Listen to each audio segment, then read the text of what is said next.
ఈ ఏడాది సంక్రాంతి బాక్సాఫీస్ దగ్గర మంచి కళను తీసుకురావడమే కాకుండా తెలుగు ప్రేక్షకులకు పసందైన వినోద భోజనం తిన్నట్టుగా ఫీల్ అయ్యారు.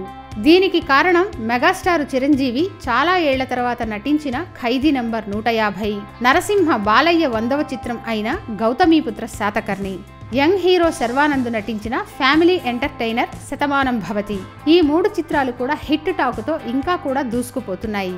అయితే వీటిల్లో ఇప్పటి వరకు చిరు సినిమాకే ఎక్కువ వసూళ్లు వచ్చాయి. కానీ సంక్రాంతి విన్నర్ అనేది మాత్రం ఇంతవరకు ఎవరనేది మాత్రం ఎవ్వరూ తేల్చలేకపోయారు. నిర్మాత తమ్మారెడ్డి భరద్వాజ మాత్రం తన ఒపీనియన్ను కుండబద్దలు కొట్టేశాడు. ముందుగా చిరంజీవి ఖైదీ గురించి చెప్తూ బాస్ ఈజ్ బ్యాక్ అంటూ వచ్చిన చిరంజీవి సినిమా చాలా బాగుంది, కానీ అది తమిళ్ మూవీ కత్తి అని చెప్పకుండా ఉంటే బాగుండేది అని చెప్పాడు.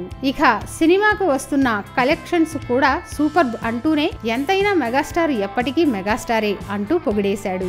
ఇక బాలయ్య శాతకర్ణి గురించి మాట్లాడుతూ, శాతకర్ణి ట్రైలర్ చూసా, భలే ఉంది అనిపించింది. సినిమా హిట్ అనుకున్నాను, కానీ సూపర్ హిట్ అవుతుందని ఊహించలేదు. ఇక బాలయ్య నటన, క్రిష్ డైరెక్షన్ తో పాటు సాయి మాధవ్ మాటలు చూసి తెలుగు సినిమా స్థాయి పెరిగిపోయింది అనిపించింది అన్నాడు. ముందుగా అనుకున్న చిరు బాలయ్య సినిమాలు 100 కోట్ల క్లబ్ను టచ్ చేయడం పట్ల చాలా ఆనందంగా ఉందని, ఇద్దరికీ కూడా బెస్ట్ విషెస్ అందించాడు. చిన్న సినిమాగా వచ్చిన శతమానం భవతి పెద్ద హిట్ అయిందని చెప్పిన తమ్మారెడ్డి ఈ ముగ్గురులో సంక్రాంతి విన్నర్ ఎవరు అన్నదానికి మాత్రం ఆన్సర్ చెప్పకుండానే దాటేశాడు. కానీ మెగాస్టార్దే ఈ సంక్రాంతి అని మాట్లాడుకుంటున్నారు ఫిలిం నగర వాసులు.